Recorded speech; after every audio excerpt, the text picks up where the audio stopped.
มื้อนี้เฮาก็สิมาใหญ่ขนมให้เด็กน้อยเนาะหลังจากใส่เขาเก็บขี้เหงื่อเป็นที่เรียบร้อยกินที่บ่ขนมขบดกุ้งเอาฟังเด้อลองกันฝึกสิมีสติบ่อย่าผู้อย่าทีมน้องก็พอเนาะตบมือบัดหนึงตบมือ2เทื่อตบมือ3เทื่อเฮ็ดบ่เป็นเอาเข้าเนาะ เอาฟังเด้อฟังดิเชิญสมุดกุ้งสายหันทำได้สายหันไว้ทำพี่ทำพี่สายหันทำพี่เบิ้งหน้าเบิ้งตาไปก่อนจื้อเบิ้งนับจะคนอยู่พอกัน1 2 3 4 5 6 7 8 9 10 11 12 13 14 15โอ้ทั้งหลังก็นับก็ได้เนาะ16 17 18 19 20 21 22 23 24 25 26 27 28คนเอาพี่พอกันบ่เนาะพออยู่ดอกเนาะว้าหันพี่เบิ่งก่อนไปจับเอาแล้วเนาะบ่มีถุงใส่เนาะอันนี้ก็ขนมที่เราจะมาแจกจ่ายแล้วนี้อันนี้ให้เจ้าเข็นมันอันนี้พอกันที่แล้วเนาะขนมที่ญาติโยมใส่บาตรเอาก็เอามาแจกใหญ่ต่อเนาะเอาบุญเอากุศลต่อไม่ออกก็ได้บุญ2ต่อไปจากให้ทานแก่พระสงฆ์ของพระเจ้าละอันนี้สีขนมเวียดเนาะลองซิมก่อนเงียบๆเด้อพอได้กินเด้อนี่ลองซิมมาก่อนทำเป็นอย่างกับครูบาเป็นก่อน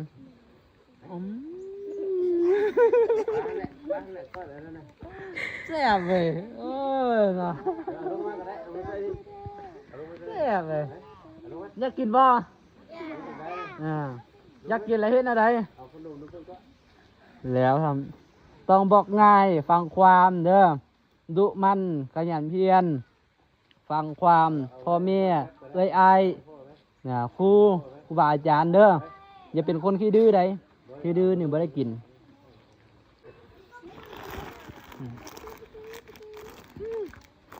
จับตั้งแต่ให้ได้เอาผู้ชายกันนะเอาผู้หญิงให้เกียรติผู้หญิงกันนะผู้ชายเป็นเพศที่แข็งแรงอย่าแข็งกระด้างเด้อผู้หญิงเป็นเพศที่เนี่ยเด็กหน่อยเจอนี่หน่อยอ่อนหยังอ่อนโยนเด้อเดี๋ยวอ่อนแอได้เนาะเอาอยู่บ่นี่เพศให้น่ะนี่เด้อนบมือด้วยเฮ็ดเป็นบ่นบมือประดมนั่นเดียวเฮ็ดเป็นบ่เฮ็ดเป็นบ่นบมือนั่นนี่เฮ็ดเป็นบ่ตึงหน้าตาเฮ็ดดูสาธุเอาสาธุก่อนนบมือก่อนบอกน้องดูเฮ็ดอะไรจับมือก็ได้จับมือแล้วเฮ็ดปนมมือนั่นนี่เด้อต้องหัดแต่น้อยเฮ็ดสาธุให้ละให้ได้บ่ให้ละให้ได้เนาะจับเอาทั้งสุดเอาเบิดจับเบิดเลยจับเบิดเลยเฮ็ดอันนี้เอาเฮ็ดอันนี้เอาเอาเบิดจับเบิดจังได้ให้เบิดนี่เอามาอยู่ที่บ่นี่อยู่ทางข้างเด้อ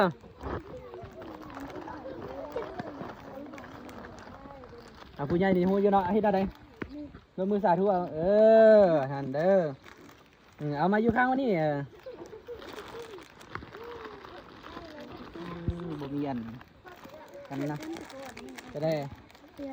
สาธุขอบใจป่ะหรือว่าเป็นบ่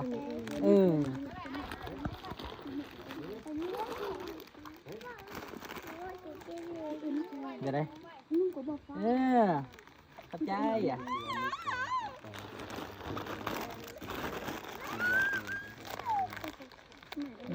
ชื่อไว้เด้อ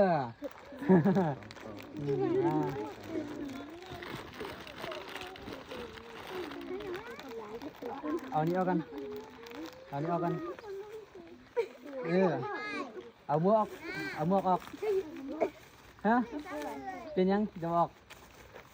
ฮะ ไอ้เอาหมวกออกกันเลยนี่เห็ดคือหมูเลย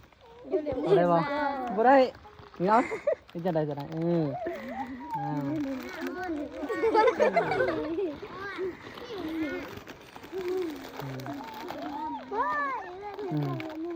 จะได้นี่น้องได้เอาบ่เอาดิให้น้องนี่เอาตัวนี้เอาให้น้องเอานมนี่เอาหูเอาบ่นี่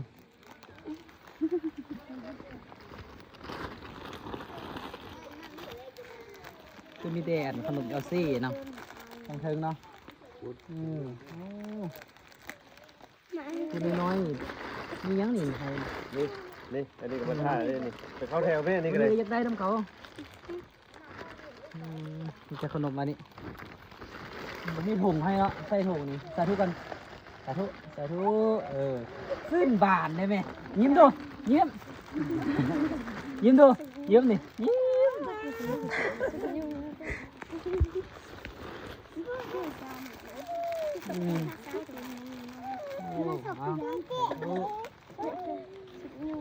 ต้องมีถุงใช่ไหมสาธุเบาดูสาธุเขาดังๆเลยนี่ตรงละ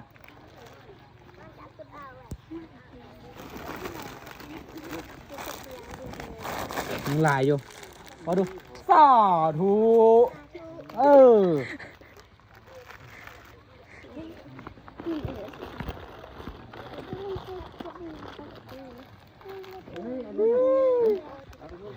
กดถ่ายรูปดูนมือให้ดูสาธุบ่พร้อมเอาเดียนแถวอยู่ได้ละเดียนแถวอยู่บ่ดูสาธุดังจักคราวยังเนาะ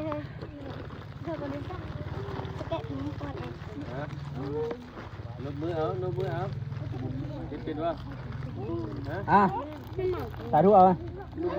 นมือนี่เฮ็ดนี่เป็นนี่ได้ยังไงนบมือเอา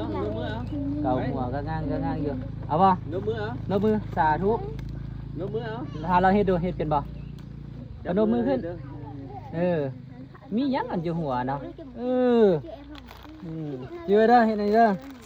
สาธุอ่ะตกแล้วเอาครูป่าไม้เข้าไปช่วยกันอันนี้เอาใหญ่สาดใช่ไหมไม่เป็นไร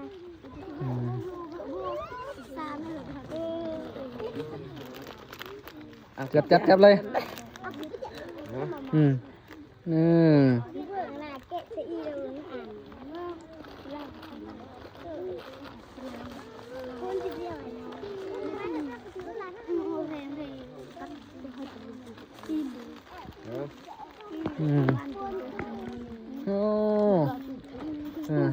แซ่บจีบ่แซ่บป่ะสวักสุดๆเนาะอันนี้ยังพันได้ป่ะนี่ได้แล้วเนาะ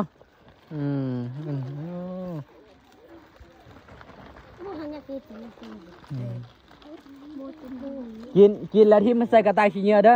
อบทีมสายแบบนี้กินแล้วทิมใส่กระต่ายขี้เหงื่อเราไปจูดป่ะนั่นนี่เด้อมันจังสะอาดเลย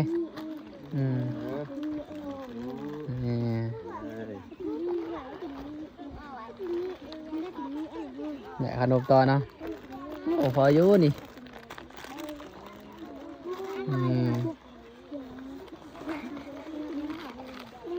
เป็นยังออกนี่ปนมมือปนมืองามสาธุขอบใจเด้อเอาสปีกภาษานั้นใส่ได้ไหมสาธุขอบใจว่าน่าได้ภาษาอย่างนี้คือมู่วะโอ้นี่นี่สนายเป็นอย่างคือบวชซิกอยู่นี่คือ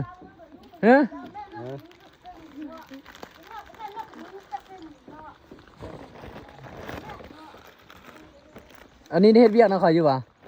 มีแต่กิน มีแต่กินโอ้ต้องเฮ็ดเวียกกันเนาะเก็บขี้เยื่อจังกินก็อืมอืม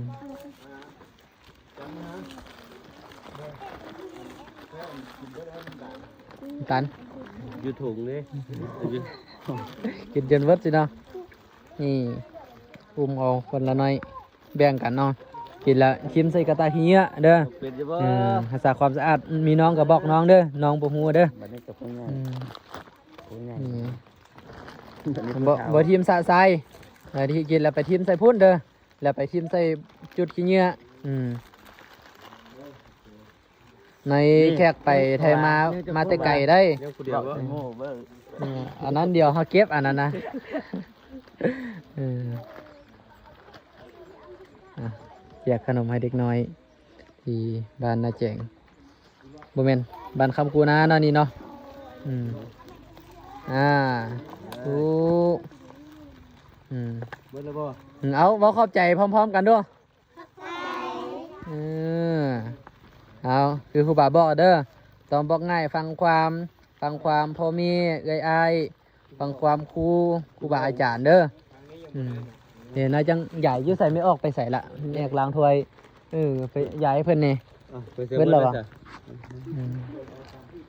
ยากให้ไม่ออกล้างถ้วยนี่